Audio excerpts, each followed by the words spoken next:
Hello everyone, I am Dark Files. Tonight, I've prepared chilling stories designed to immerse you in darkness. Whether you're here to unwind, drift off to sleep, or simply feel that creeping sense of dread, relax, and let the terror begin.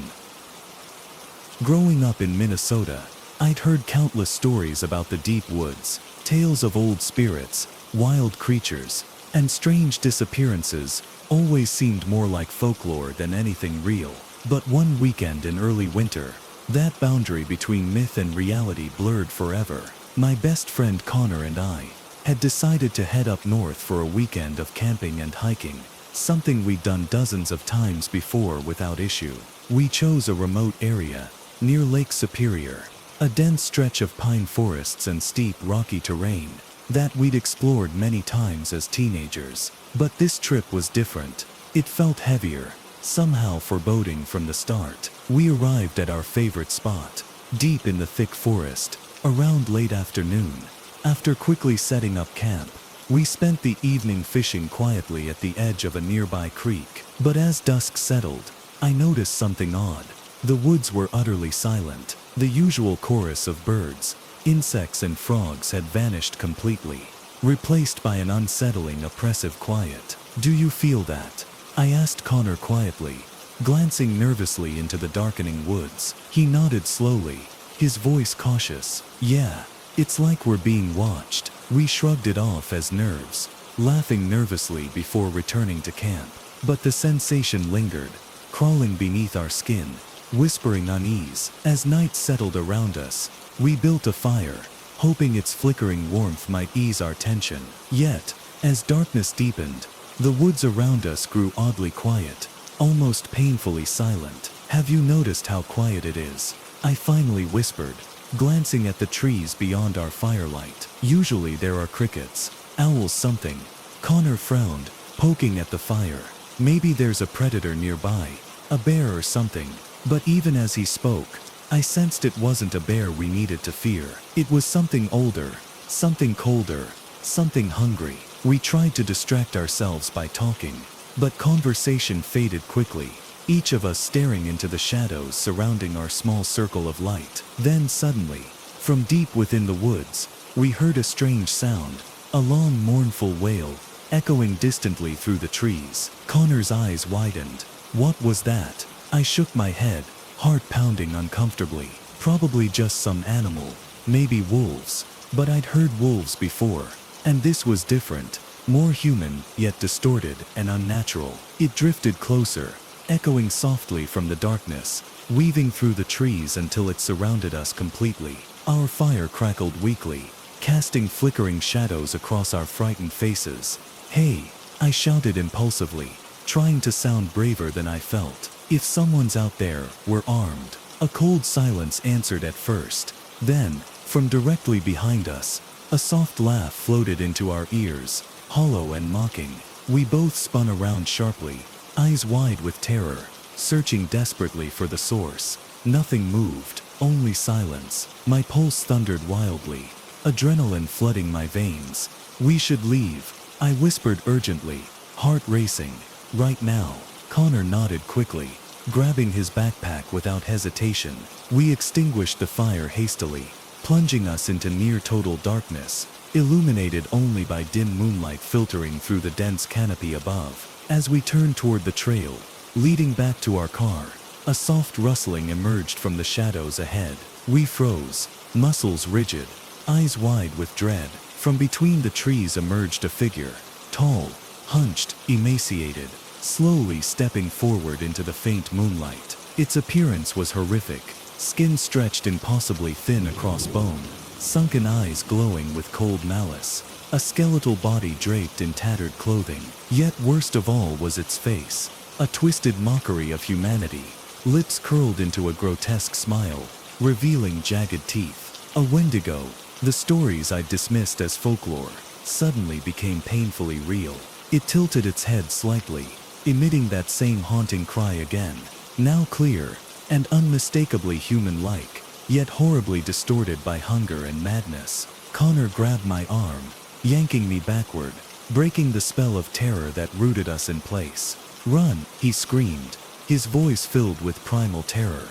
We turned sharply, sprinting blindly into the woods, the creature's chilling laughter echoing closely behind us, promising that escape was impossible, that our nightmare had only just begun.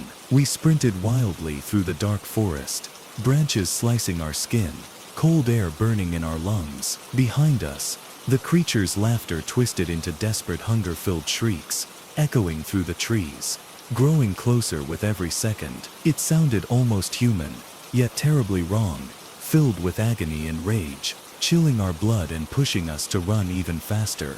Connor stumbled, nearly collapsing, and I grabbed his arm, dragging him upright as we kept moving. The forest was dense and disorienting, the trees blending together, mocking our panic. It felt like we'd been running forever, yet making no progress. I glanced behind briefly, catching sight of that horrifying figure weaving through the trees with unnatural speed, moving effortlessly, gracefully, impossibly fast. Then suddenly, a dim glow emerged ahead, the distant headlights of a passing vehicle, flickering briefly through the gaps in the trees. Hope surged powerfully through me. "We're near the road," I screamed, pulling Connor forward desperately.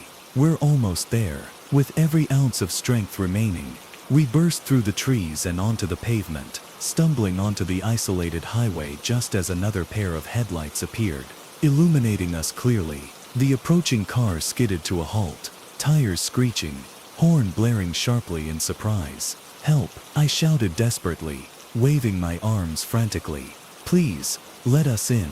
The driver hesitated briefly, then quickly unlocked the doors. We dove inside the vehicle, slamming the doors shut, shouting urgently for the driver to speed away. Tires screeched as the car surged forward, leaving the nightmare behind. I turned quickly, glancing out the rear window, my pulse still racing violently. Standing perfectly still at the edge of the road, stood the creature, bathed in the red glow of the car's taillights. It watched silently, eyes shining brightly with cold hatred, its grotesque smile widening slowly, as if acknowledging that we'd only temporarily escaped its grasp. The driver, a local named Matt, listened quietly, his expression growing darker with each frantic word we spoke. When we finally finished, he shook his head slowly. "You're lucky you made it out," he whispered quietly, glancing into the rearview mirror. "People go missing up here. They say it's bears or wolves, but folks around here know better." He paused, clearly troubled. "That wasn't some animal. You saw a wendigo." My blood froze as he spoke the word, an old name from childhood tales, that suddenly felt terrifyingly real. That night changed everything. Connor and I never went camping again, haunted by memories of the wendigo, lurking in those dark Minnesota woods. Authorities dismissed our story as panic-induced delusion, but locals whispered differently, sharing knowing glances, quietly warning visitors never to wander into those woods alone. Even now, years later, I hear its laughter echoing clearly through nightmares. And sometimes, late at night, when the wind blows cold through trees outside my window, I swear I can still feel its gaze upon me, waiting patiently, hungrily, knowing one day, inevitably, I'll return to finish what began in that dark forest. But until then, I hold on to the hope that running was enough, praying it will never catch up, knowing deep down, it will always be out there, waiting in the darkness, hungry and patient, until it finally claims me. Hiking in the New Mexico desert had always been a dream for Emily and me. We had planned the trip meticulously for months, eager to explore the vast, beautiful wilderness under the endless blue skies. It was supposed to be romantic, a quiet, peaceful escape before life grew complicated again. But from the moment we left our car and stepped onto that narrow, rocky trail near the old abandoned town of Black Ridge, something felt off. The sun was brutal, a blinding orb overhead, its heat mercilessly pressing down on us. Yet even beneath the blazing daylight, a chill occasionally rippled through me. The abandoned buildings scattered around, weathered wooden structures half consumed by desert sand and decay, felt like relics of some forgotten horror rather than historical curiosities. Emily laughed off my nerves as we walked hand in hand, stopping occasionally to take photos, determined to enjoy our day. By late afternoon, however, something began to feel genuinely wrong. We'd passed the same abandoned general store twice, yet somehow ended up back there again. It felt impossible, yet there it stood, unmistakable. Emily glanced at me, eyes narrowed with confusion. How did we circle back here again? I scanned our surroundings uneasily. We must have gotten turned around. Let's just backtrack to the trail. But as the sun began to sink lower, casting shadows across the ghost town, it quickly became apparent we were lost. Panic crept quietly into our voices as we argued gently, each trying to convince the other we knew the way back. By the time the sun touched the horizon, we stood hopelessly confused among the crumbling buildings, shadows lengthening ominously. We might have to stay overnight, Emily finally said, her voice nervous but determined. We'll find the trail first thing in the morning. Reluctantly, I agreed. We decided to take shelter in a small, mostly intact cabin on the outskirts of town. It felt safer than staying exposed in the open desert. Inside, the air smelled of old dust and dry wood. The floor creaked beneath our feet, and the wind whispered quietly through gaps in the rotting walls. Nightfall came quickly, darkness flooding across the desert landscape. Sitting close together, we huddled silently on the cabin floor, staring anxiously at the small patch of sky visible through a broken window. The desert outside had fallen silent, too silent, even for night. No insects hummed, no animals stirred. A heavy sense of dread pressed down on both of us. Then, without warning, we heard footsteps crunching softly in the sand outside, circling slowly around the cabin. Emily squeezed my hand, eyes wide with alarm. "Someone's out there," she whispered, her voice trembling.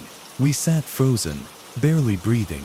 The footsteps moved deliberately, methodically, circling again and again, pausing briefly near the doorway before resuming their slow pacing. My heart raced violently, pulse hammering in my ears, until suddenly, they ceased altogether. Silence hung thickly in the air. Emily leaned closer, whispering nervously, "Maybe they left." But just as the words escaped her lips, a voice spoke softly from the darkness, a voice that made both our hearts stop. "Emily," it whispered gently, almost lovingly, "are you inside?" Emily's eyes widened in horror. It was my voice speaking outside, but I sat right beside her, shaking uncontrollably. My mouth opened, but no sound came out, frozen in terror. The voice spoke again, more insistently this time, carrying an odd, distorted urgency. "Emily, please come out here. I'm hurt." Emily's face twisted in confusion and fear, turning sharply toward me. "How is it doing that?" "I don't know," I choked out, panic gripping me tightly. The voice outside fell silent momentarily, then suddenly shifted, changing to Emily's voice, perfect in pitch and tone, calling out softly, desperately, "Sam, help me. I'm hurt. Please come outside." Hearing Emily's pleading voice, yet seeing her safe beside me, sent chills crawling up my spine. Emily pressed closer, trembling violently. The voice outside spoke again, slowly taking on an edge of anger. "Come outside, Sam. If you don't, I'll come in." Heart pounding, I whispered urgently to Emily, "Whatever it is, we can't let it inside." We huddled tightly together, staring at the door, praying for daylight, desperate to survive until sunrise. But deep inside, we both knew whatever circled outside in the darkness wasn't going to wait that long. Emily and I sat frozen together inside the decrepit cabin, listening helplessly as that thing outside continued mimicking our voices, calling desperately through the dark. Its whispers became more insistent, twisting into painful pleas and broken sobs, tormenting us as it paced endlessly around the building. "Sam, please," it begged again in Emily's voice, this time sounding more wounded, more broken than before. "Why won't you help me?" I glanced at Emily, my heart aching painfully at the terror etched deeply into her face. "It's not real," I whispered, squeezing her hand tightly. "We have to ignore it." But as hours dragged by, the whispers intensified, now perfectly mimicking arguments we'd had in the past, words we'd spoken privately, deep fears we'd shared only with each other. It knew us intimately, using that knowledge to tear down our courage, slowly breaking our sanity. Unable to take it any longer, Emily finally stood up, her eyes wide and frantic. "I'm going out there," she whispered desperately. "What if it's hurt? What if it's actually someone needing help?" I grabbed her wrist sharply, pulling her back down. "Emily, no, it's trying to lure you out." She struggled briefly, but I held her close. "Please," I whispered urgently, my voice breaking with emotion. "That's not you out there. It's something else entirely." Emily's resistance melted, replaced by despair. She collapsed into my arms, sobbing quietly, hopelessly. The creature outside fell silent again, seemingly listening intently to Emily's cries. Minutes passed in torturous silence. Then suddenly, the voice spoke again, this time not mimicking our voices, but something different entirely. It was rough, inhuman, dripping with menace and dark amusement. "I know your secrets," it growled softly, its voice echoing strangely, layered and distorted. "I can see into your minds. You'll never leave this place." Its voice was cold, void of humanity, sending chills racing through every nerve in my body. We sat frozen, paralyzed by terror, as the creature began laughing softly, a twisted, haunting laughter that slowly grew louder, filling the air, echoing endlessly around us. Then suddenly, silence. My heartbeat pounded violently in my ears, each second dragging into eternity. A loud crash shattered the quiet as something struck the door violently, splintering the ancient wood instantly. Emily screamed, gripping my arm tightly. I shoved us backward against the far wall, as the door buckled again under immense force, hinges cracking violently. Without hesitation, I scanned the room frantically for any escape route. Behind us, an old window was covered loosely by warped boards. Adrenaline surged through me as I grabbed a rotted wooden plank, prying it away desperately. "Hurry!" I shouted urgently as the boards cracked loose. Emily scrambled through the narrow opening, tumbling outside onto the sandy earth. I followed immediately, heart racing violently. Behind us, the cabin door crashed open, splintering apart. We sprinted blindly into the night, lungs burning, muscles aching with exhaustion. Behind us, the creature howled furiously, footsteps pounding relentlessly in pursuit. Gaining ground quickly, we ran desperately through darkness, guided only by faint moonlight, branches and brush slashing at our skin. The creature was impossibly fast, closing the distance effortlessly. Suddenly, I stumbled sharply, falling hard onto the desert sand, twisting my ankle painfully. Emily screamed, rushing back to help me, as the creature's footsteps thundered toward us. "Leave me," I shouted frantically, pushing her away. "Go." "No," she screamed defiantly, desperately pulling me upright. Together, remember, with every ounce of strength, we struggled back to our feet, limping desperately forward, just as headlights appeared again, brighter now, slicing through the darkness ahead. A vehicle, a pickup truck, was approaching along a nearby highway, headlights piercing the night. With a surge of renewed hope, we screamed and waved frantically. Stumbling toward the road, the truck slowed sharply, pulling to the shoulder. We sprinted desperately, reaching the truck just as the creature lunged from the shadows behind us. We collapsed into the truck bed, shouting urgently to drive. Tires spun violently, gravel flying as we sped away, leaving the creature shrieking furiously at the roadside. The driver, a grizzled rancher named Carlos, watched grimly in the rearview mirror. After hearing our story, he shook his head knowingly. "You shouldn't be out here at night," he said softly, eyes solemn. "The desert hides dangerous things, things that mimic voices, things that hunt people." Police never found any evidence of our attacker, dismissing our experience as panic-driven hallucination. But Emily and I know what we saw, what we heard, was no hallucination. It was real, waiting out there in the darkness, eager for its next victim. We never hiked alone again, careful to avoid isolated places after dark. But sometimes, when we're home late at night, a soft whisper drifts through our bedroom window, a voice sounding painfully familiar, gently calling our names, waiting patiently for another chance. We lock our doors, close the windows tightly, and remind ourselves it can't be real. Yet, somewhere deep inside, we both know the truth, that the creature, the thing mimicking our voices, is still out there beneath the desert moon, waiting hungrily, patiently, until we finally let our guard down again.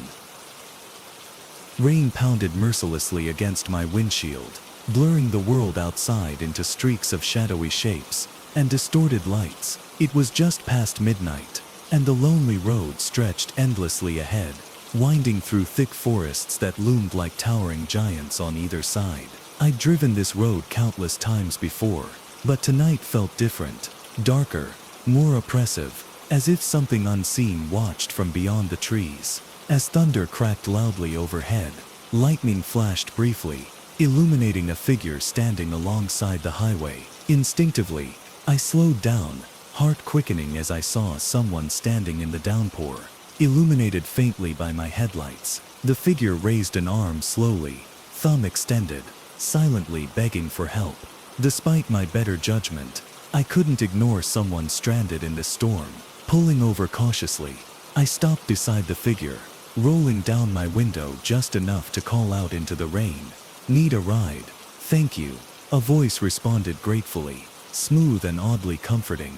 The stranger quickly climbed inside, shaking rain from his soaked coat. He was tall, slender, dressed plainly, and about my age. He smiled appreciatively, but something about his gaze, sharp intense eyes, glancing quickly around the interior of my car, felt oddly intrusive. "I'm Lucas," he introduced, extending a cold wet hand. "Josh," I replied uneasily, shaking his hand briefly, before returning mine to the wheel. I pulled back onto the road, the storm raging violently around us, the windshield wipers struggling against relentless sheets of rain. For a few minutes, we rode silently, only the sound of heavy rain filling the tense quiet. I glanced at him occasionally, taking note of his strangely calm demeanor, as if entirely unaffected by his earlier predicament. His clothes were soaked, but his face remained partially obscured beneath the hood of his dark jacket.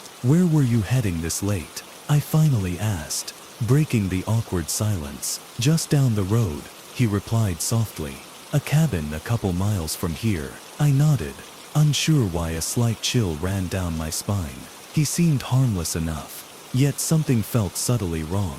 As we passed mile marker 51, the stranger suddenly spoke again, his tone changing slightly. "You know," he said quietly, voice thoughtful, "it's dangerous picking up strangers, especially out here alone. People disappear on roads like these." My heart quickened uncomfortably. "Well," I responded nervously, forcing calmness into my voice, "guess I was feeling generous tonight." The stranger chuckled softly, glancing toward me, eyes glinting oddly beneath the dim dashboard lights. "Generosity can get you killed sometimes, Josh." I felt an icy jolt of fear spike through my chest. I hadn't told him my full name. "How do you know my name?" I asked sharply, eyes flicking toward him in sudden panic. He smiled gently, eyes locked onto mine, filled with unsettling knowledge. "Oh, I know a lot about you, Josh. The things you try to hide from everyone." My breath came in shallow gasps, fingers gripping the steering wheel tightly. "Who the hell are you?" I demanded, my voice trembling slightly now. The stranger tilted his head, eyes cold yet strangely amused. "Just someone who's been waiting a very long time to talk with you." "Stop playing games," I snapped, heart pounding violently in my chest. "Who sent you?" His smile widened, eyes narrowing slightly. "Nobody sends me. I just appear where I'm needed." "You're carrying quite a burden, aren't you? The accident last year, you never forgave yourself for that, did you?" My blood ran cold. No one knew about that accident, about the guilt I'd silently carried since that terrible night months earlier, the night I'd driven away from a crash, without stopping, too terrified to face what I'd done. Yet this stranger spoke as if he'd witnessed it personally. "What do you want?" I whispered, voice shaking uncontrollably. He stared ahead, the faint smile still lingering on his lips. "Redemption, or perhaps justice. Depends how tonight ends, I suppose." Suddenly, he pointed toward a narrow dirt road branching off into the forest. "Turn here." My entire body froze with dread. "That's not the route," I said, panic clear in my voice. "I know," he replied softly, calm yet menacing. But trust me, Josh, it's exactly where we need to go. I hesitated briefly, mind racing, but something deep inside told me disobeying him now might prove even more dangerous. Swallowing hard, hands trembling, I turned slowly onto the narrow dirt road, plunging us deeper into the forest's shadowy depths. Unsure if I'd ever emerge alive again, the narrow road twisted deeper into the forest, trees pressing in tightly from all sides, their branches scraping against the sides of the car like skeletal fingers. Rain still poured relentlessly, the sound deafening against the roof, drowning out my terrified breathing. Beside me, Lucas sat silently, utterly calm, eyes fixed ahead with a strange, expectant expression. "Where are we going?" I asked again, voice barely audible, fear tightening around my throat. "Just keep driving," Lucas replied quietly, voice disturbingly calm. "You'll see soon enough." My pulse thundered painfully in my ears. As we continued further into the wilderness, the headlights barely penetrated the darkness ahead, casting distorted shadows that danced and twisted grotesquely through the trees. The deeper we went, the colder it seemed to become, an unnatural chill seeping into the car, despite the heater blowing furiously. Eventually, Lucas pointed sharply toward a clearing ahead. "There," he commanded, tone suddenly cold. "Stop." My heart sank deeply, dread consuming me as I eased the car into the muddy clearing, headlights illuminating a small, dilapidated cabin, half hidden among dense trees. Panic surged through my veins. I desperately scanned the area, looking for anything I could use as a weapon, any way I could escape this nightmare. Lucas turned toward me slowly, his eyes piercing sharply into mine, voice dropping to a harsh whisper. "Do you recognize this place, Josh?" My gaze shifted to the cabin again, confusion mingling with the terror flooding through me. But as lightning illuminated the clearing once more, recognition struck violently. I'd seen this cabin before. Months earlier, driving home in a similar storm, I had sped recklessly around a bend near here, forcing another vehicle off the road. I'd fled, leaving the driver badly injured, abandoned near this very spot. "You remember now, don't you?" Lucas whispered coldly, his eyes never leaving mine. "You left me here that night, broken, bleeding, forgotten." My heart nearly stopped, my breath seizing in my throat. You're alive," I choked out weakly, realization shaking me to my core. Lucas smiled bitterly, a twisted expression filled with hatred and grief. "Barely," he whispered, his voice hollow. "You took my life away, Josh. Left me to die alone in these woods." Tears filled my eyes, guilt overwhelming my terror. "I'm so sorry," I pleaded desperately, voice trembling violently. "I panicked. I was afraid. I never stopped thinking about it. I swear." Lucas shook his head sharply, cutting me off. "It's too late for apologies," he growled softly, his voice suddenly darkening dangerously. "You had your chance to make things right, but you chose to hide." He reached into his pocket, pulling out a rusted pocket knife, its blade gleaming sharply beneath the pale dashboard lights. "Now it's your turn to suffer," he whispered coldly, leaning forward menacingly. Adrenaline surged sharply, overriding my fear.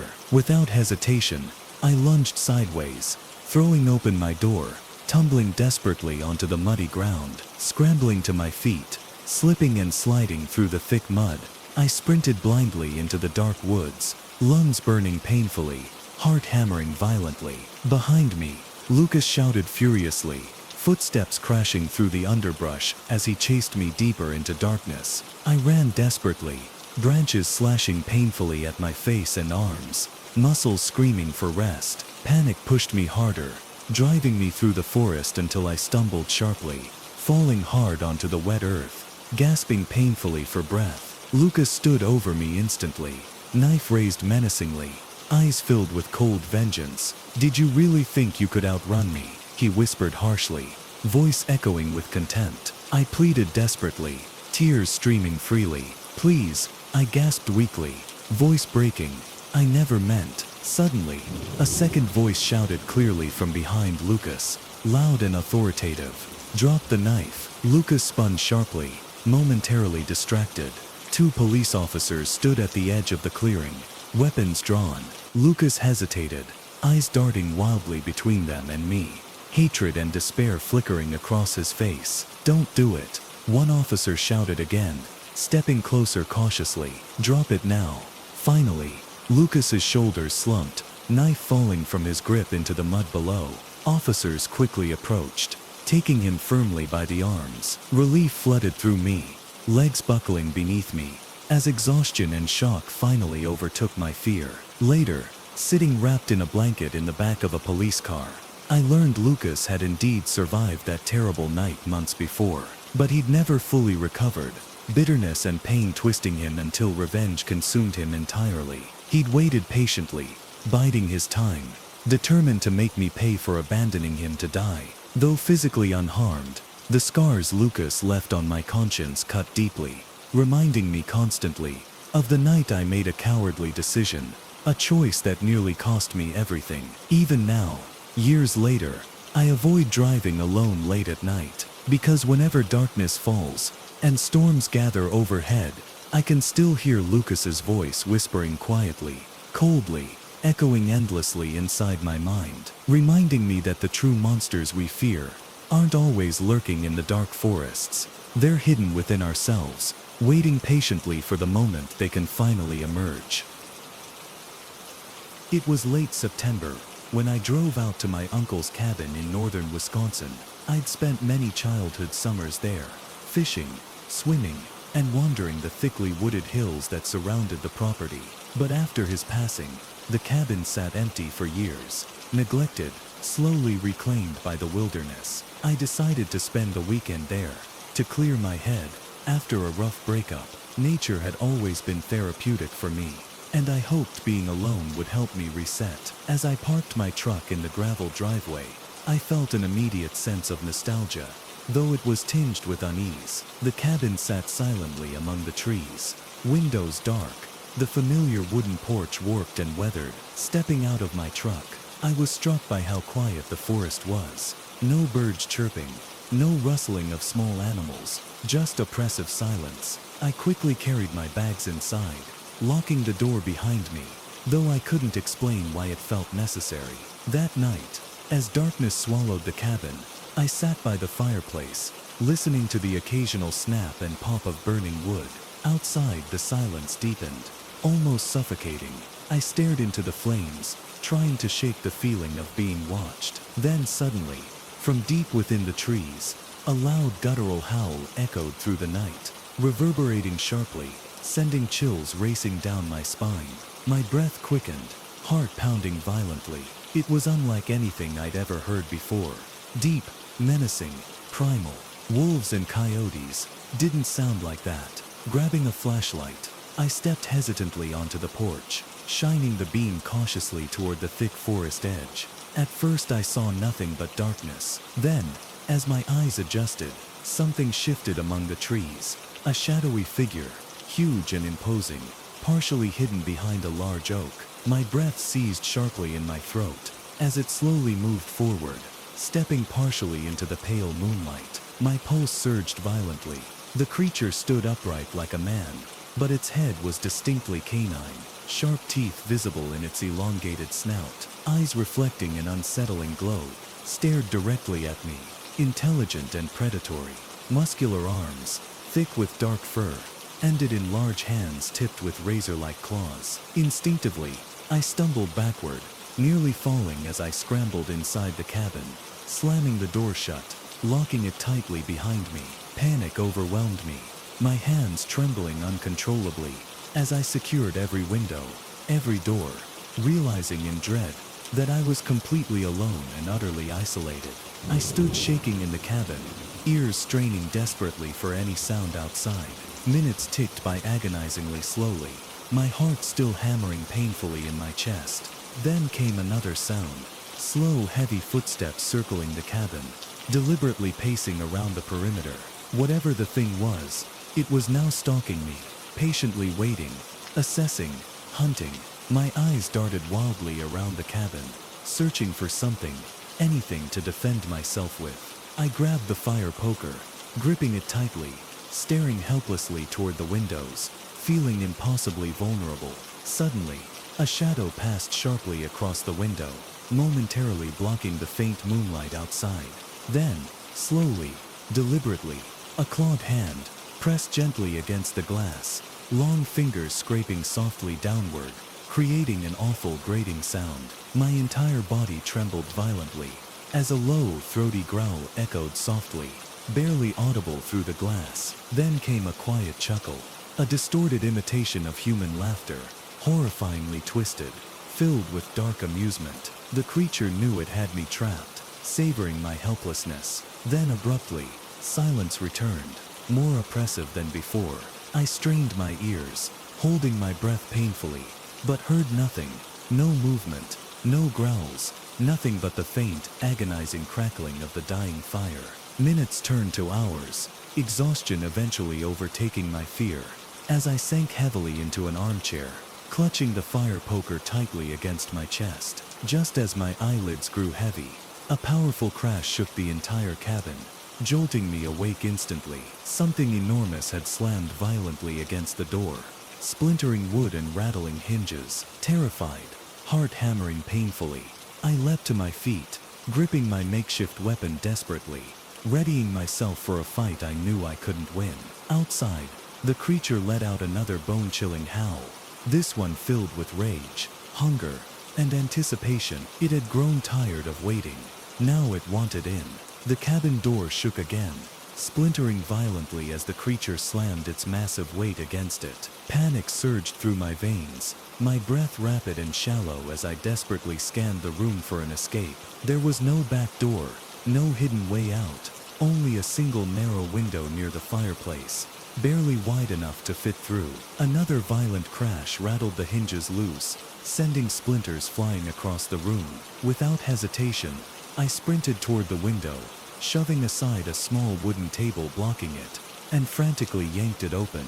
The cool night air rushed inward, carrying with it the horrible musky stench of the creature waiting just outside. With adrenaline overpowering my fear, I scrambled through the narrow opening, barely squeezing myself through before collapsing painfully onto the ground below. Immediately, I staggered upright, sprinting wildly into the dark woods, the sound of the creature finally bursting through the cabin door echoing behind me. I ran blindly through dense underbrush, ignoring branches slashing painfully across my face and arms, driven purely by survival instinct. Behind me, the creature crashed loudly through the forest, gaining quickly, snarling and growling with hunger-fueled fury.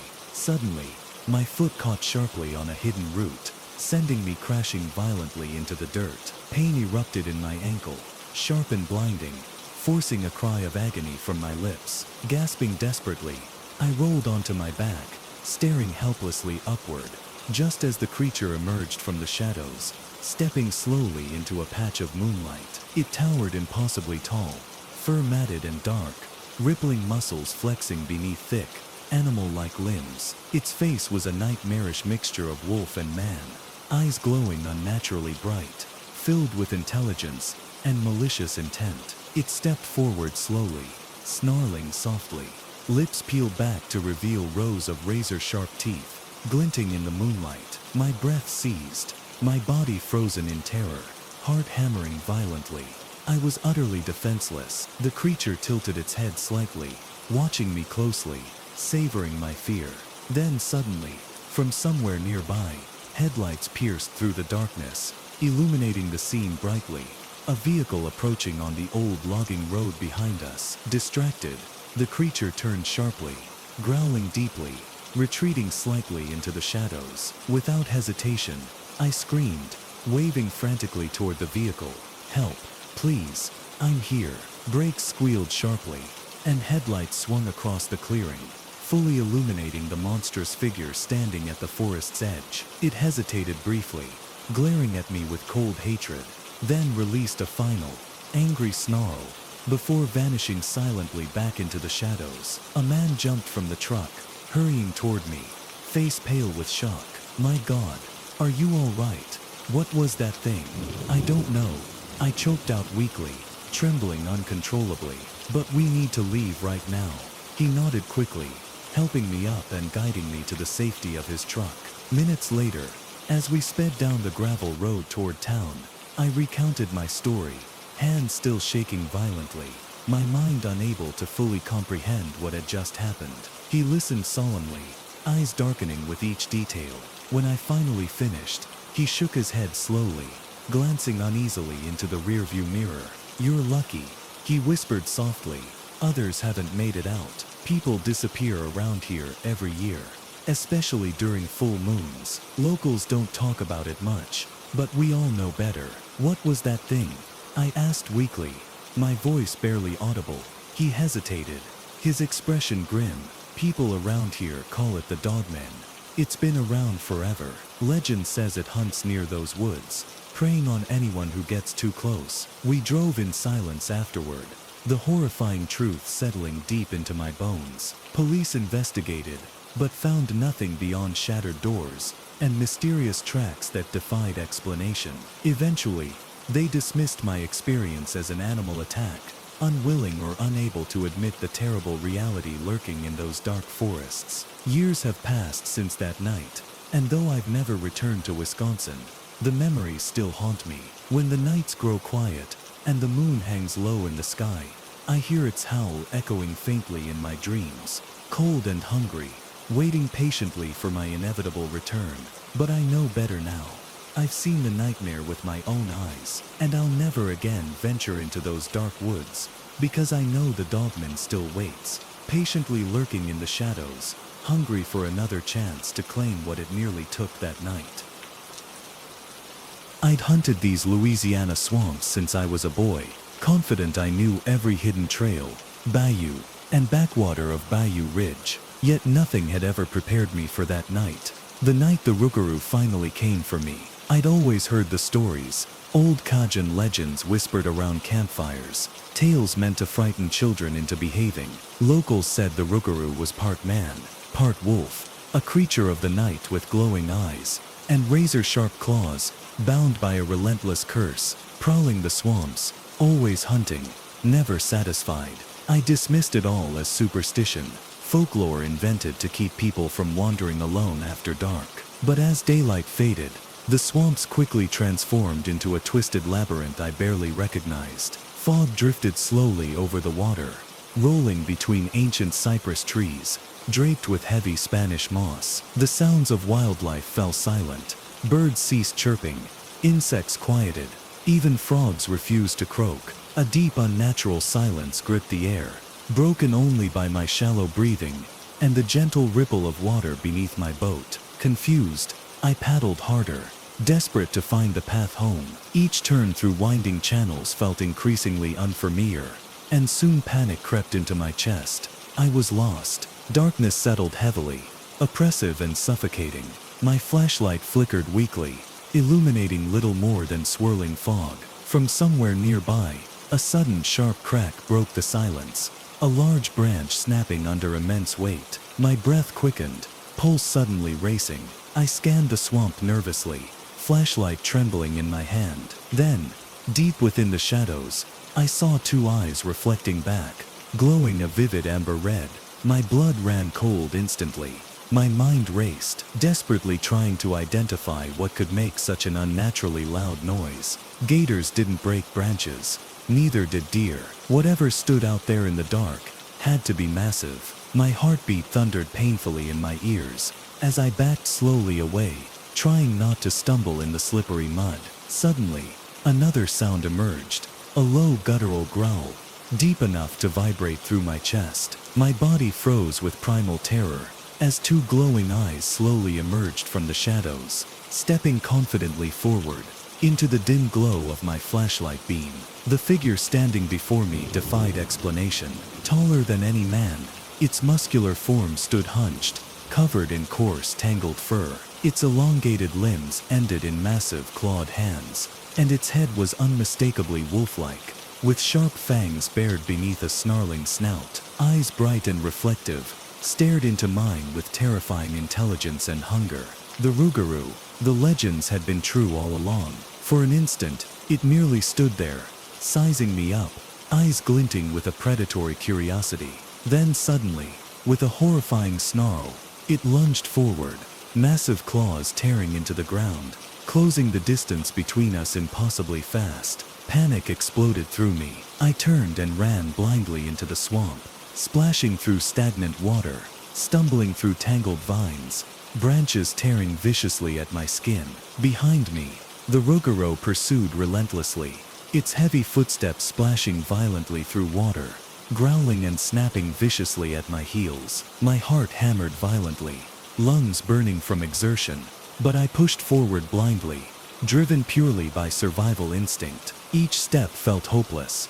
I couldn't outrun it forever. Suddenly, my foot slipped sharply, sending me tumbling hard down an embankment into shallow swamp water. Pain erupted sharply in my ankle, and I gasped in agony, collapsing helplessly. Rolling onto my back, I saw the creature stalking closer, silhouetted clearly in faint moonlight filtering through twisted branches above. It moved slowly now, savoring my helplessness, knowing I had nowhere left to run. Its lips curled back slowly, revealing rows of deadly, gleaming fangs as it prepared to strike. Desperation seized me. Frantically, I reached around in the muddy water, fingers closing around a thick, sharp branch submerged beneath the surface. Gripping it tightly, adrenaline surged powerfully through my veins as the Rugaro lunged forward with a vicious snarl, jaws snapping inches from my face. In a desperate move, I thrust the branch upward, stabbing sharply, connecting with the creature's massive chest. It recoiled slightly, howling angrily, giving me just enough time to scramble upright and sprint toward a faint glimmer of moonlit water ahead. A boat ramp, barely visible through the swirling fog. The creature's furious snarls echoed sharply behind me, and I knew I had mere seconds before it lunged again. Reaching the ramp, I stumbled desperately toward an abandoned rowboat floating silently on the dark water. Adrenaline surging, I dove inside, shoving myself away from shore, just as the Rugaro lunged out of the shadows, massive jaws snapping inches from my leg. Grabbing the oar, I paddled frantically into the foggy darkness, heart still racing painfully, hearing the creature howl furiously behind me. At the water's edge, it wouldn't follow into deeper waters, but it wouldn't leave either. It would wait patiently on shore, anticipating my eventual return. I paddled frantically through the swamp, the fog swirling thickly around me, cloaking everything in eerie silence. Each stroke carried me deeper into unknown territory, but turning back meant confronting the creature again. Exhausted, my muscles screamed for rest, yet terror pushed me relentlessly onward. Finally, after what felt like hours, I glimpsed the faint glow of a distant lantern ahead. Someone's camp, a sign of hope amid endless darkness. Relief surged powerfully through me as I paddled desperately toward the light. Reaching shore, I stumbled from the boat, limping painfully toward the small campsite. An elderly man sat beside a fire, calmly watching my approach, eyes narrowing thoughtfully as he observed my haggard, terrified expression. "Rugaro chased you, didn't it?" he asked simply, voice soft yet knowing. I nodded breathlessly, collapsing beside the fire, warmth slowly seeping back into my trembling body. "You know about it," I whispered, desperation filling my voice. He nodded slowly, stirring the fire. "Lived out here all my life, seen it plenty of times. Most folks around here pretend it ain't real. Easier to deny what's hunting you in the dark. How do I escape it?" I asked desperately. "It's still out there." The old man glanced upward toward the horizon, where the faint glow of dawn had just begun illuminating the edge of the swamp. "It can't follow you into daylight. Survive till morning, and you'll be safe. Least until nightfall comes again." A howl echoed distantly from the darkness, reminding me sharply that the creature hadn't forgotten me. It was still waiting. The old man stiffened slightly, eyes narrowed in concern. "Stay here by the fire," he warned quietly. "It fears flames, but don't move, don't wander. It'll try to lure you out." We sat silently beside the flickering flames, minutes ticking by agonizingly slow. Then, from deep within the fog-covered swamp, a gentle voice echoed softly, a voice painfully familiar. It was my sister's voice, softly pleading, frightened and desperate. "Please help me," she called weakly, voice drifting gently through the fog. "I'm lost. Please come find me.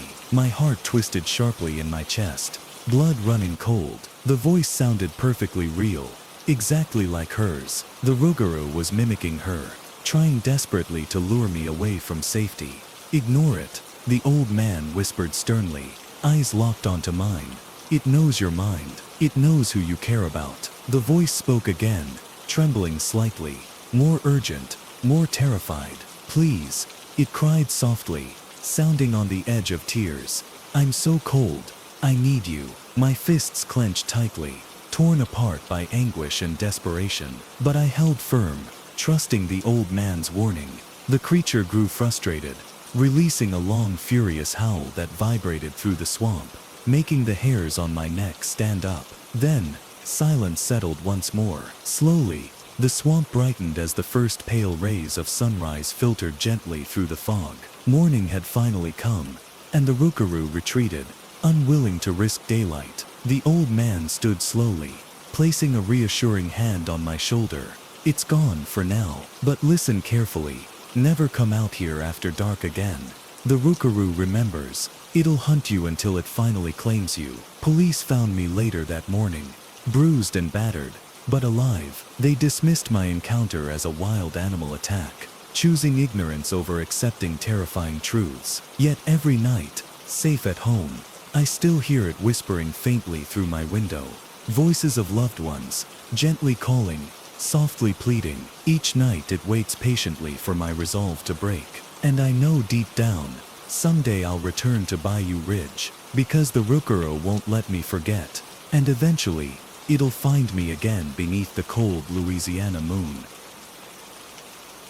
I'd always dismissed stories of the Jersey Devil as nothing more than folklore, just spooky tales passed down to scare kids around campfires. So when my friends Jake, Sarah and Alex suggested a weekend camping trip deep within New Jersey's Pine Barrens, none of us thought twice about the old legend. It was late October, and autumn had painted the forest in fiery reds and deep golds. By the time we hiked into our campsite, dusk had begun settling, casting the towering pine trees into shadowy silhouettes. Alex quickly got the fire going, while Jake and Sarah set up our tents. Everything seemed perfect, exactly what we'd hoped for, a peaceful escape from busy college life. But as night fully fell, and we gathered around the fire, laughter and chatter fading softly into silence, the forest around us began to feel strangely oppressive.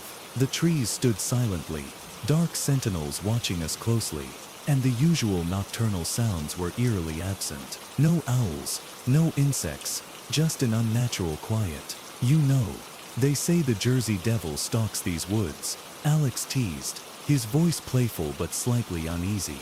Stop, Sarah said with a nervous laugh, throwing a marshmallow at him. Don't even joke about that. But Alex only grinned, leaning closer to the fire, eyes glinting mischievously. Legend says it's part goat, part bat, part demon, something straight out of your nightmares. It stalks through the trees at night, watching, waiting. As he spoke, a sudden sharp rustling erupted from the dense brush, just outside our circle of firelight. Everyone jumped, hearts racing, laughter instantly dying on our lips. Probably just a deer, Jake finally said, though his voice wavered slightly. Yeah, I whispered, heart still racing. Just a deer. But we all exchanged nervous glances, suddenly aware of how isolated we truly were. Eventually, conversation resumed, though quieter, more cautious now. Every sound became amplified, the crackle of the fire, the whisper of wind through trees, each noise making our pulses quicken uncomfortably. Later, after everyone else crawled into their tents, I remained by the dying embers, staring into the darkness, unable to shake the strange feeling of being watched. The wind picked up slightly, rustling branches gently overhead, but beneath that, something else, a rhythmic snapping, as if something large moved carefully among the trees nearby.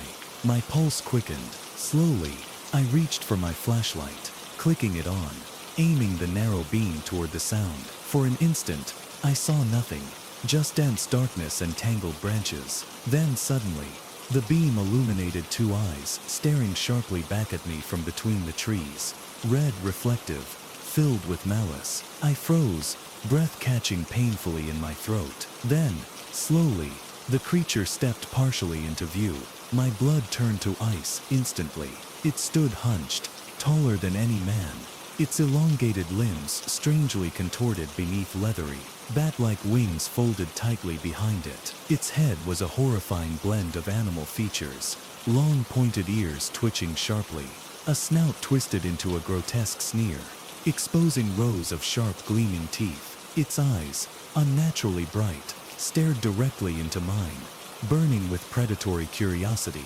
I scrambled backward, nearly tumbling into the fire pit, gasping desperately. "Jake, Sarah, Alex," I screamed, voice frantic, terrified. Instantly, everyone burst from their tents, scrambling into the firelight. The creature swiftly retreated, vanishing silently into darkness, leaving only the swaying branches as evidence of its presence. "What happened?"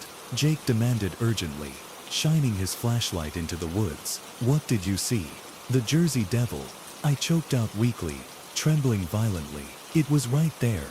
It was watching us. For a moment, silence hung heavily between us, broken only by our rapid breathing. Then suddenly, a piercing shriek echoed loudly through the darkness, high-pitched, chilling, utterly inhuman, sending fear spiking sharply through each of us. Sarah grabbed my arm tightly, her eyes wide and terrified.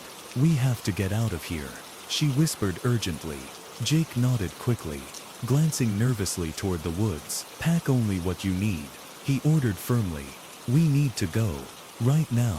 We scrambled into action, hearts racing, adrenaline fueling our movements. But as we frantically gathered our gear, another shriek erupted from much closer, echoing eerily through the trees. It wasn't running away. It was moving closer. Desperation surged through us as we sprinted blindly down the trail, flashlight beams shaking violently, illuminating nothing clearly. Yet behind us, the creature followed, shrieking wildly, its massive wings flapping loudly through the trees, closing the distance relentlessly. We ran faster, lungs burning painfully, fear driving us forward. But the creature was gaining, its horrifying cries echoing sharply, closer and closer, reminding us that escape might already be impossible. We sprinted desperately through the darkness, the twisting path barely visible beneath our shaking flashlights. Behind us, the Jersey Devil shrieked louder, more aggressive, its massive wings beating violently through the trees, branches snapping sharply under its immense weight. Suddenly, Sarah stumbled sharply, crying out as she fell to the ground. I turned instantly, grabbing her arm, desperately pulling her upright again. "Keep running," I shouted, heart hammering violently in my chest. But before we could move, the creature landed violently on the trail ahead, blocking our escape. In the pale glow of flashlights, its terrifying form appeared clearly. Huge, muscular, twisted, wings spread wide, it stood hunched menacingly, claws digging sharply into the dirt, eyes glowing with unnatural fury. "Back!" Jake yelled frantically, pulling us into the woods, desperately searching for any alternate escape route. We stumbled through dense brush, panic driving us forward, knowing the creature followed closely, stalking patiently. Eventually, we emerged into a small clearing, moonlight illuminating an abandoned cabin, hidden among dense foliage. Without hesitation, we bolted toward it, bursting through the rotting door, and slamming it shut behind us. Instantly, Jake and Alex barricaded it with a heavy wooden shelf, hoping it would hold. Inside, the cabin was dark, stale, and smelled faintly of decay. We stood together, breathing heavily, listening intently for the creature outside. At first, silence. Then suddenly, a slow, deliberate scratching began at the door, claws raking gently against weathered wood. My blood ran cold, body trembling violently. The scratching grew louder, more insistent, accompanied by low, guttural growls echoing softly. It wanted in, and it wasn't giving up. Desperately, we searched the cabin for something, anything to defend ourselves. Alex found a rusted hunting knife. Jake grabbed an old fireplace poker, while Sarah and I clung to heavy wooden boards. We stood silently, weapons shaking slightly in our trembling hands, eyes fixed fearfully on the weakening door. Then abruptly, Silence again. Minutes stretched by painfully slow, as we strained our ears, daring to hope the creature had finally given up. Suddenly, the cabin's window exploded inward, glass showering us sharply as the creature's massive arm shot inside, claws grasping violently at Sarah's arm. She screamed, struggling desperately as Jake lunged forward, stabbing frantically with the poker. The creature snarled angrily, releasing Sarah momentarily, withdrawing slightly, heart racing, adrenaline surging. I grabbed Sarah, pulling her away from the shattered window. "We can't stay here," Alex shouted, voice frantic. "We have to get back to the car." Agreeing desperately, we burst through the back door, sprinting wildly toward the distant road, guided by faint moonlight. Behind us, the Jersey Devil shrieked furiously, launching itself into the air, wings beating powerfully, pursuing relentlessly.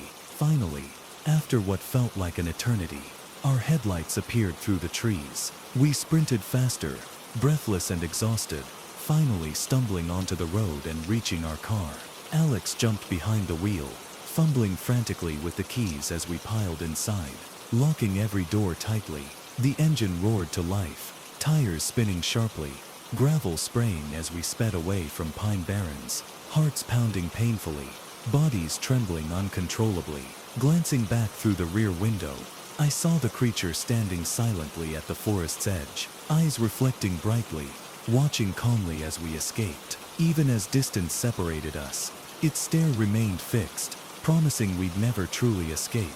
We reported our experience to authorities, who brushed it off as hysteria or misidentification of wildlife. But locals listened knowingly, their expressions grim and unsurprised. They'd heard countless similar stories, stories of encounters in the darkened forests, beneath moonlit skies, always ending in fear. Months have passed, yet none of us ever returned to the Pine Barrens. But late at night, when silence blankets the world, I still hear its piercing shrieks, echoing faintly, reminding me that some legends are terrifyingly real, lurking patiently, waiting silently among the dark trees, ready to claim anyone foolish enough to doubt their existence.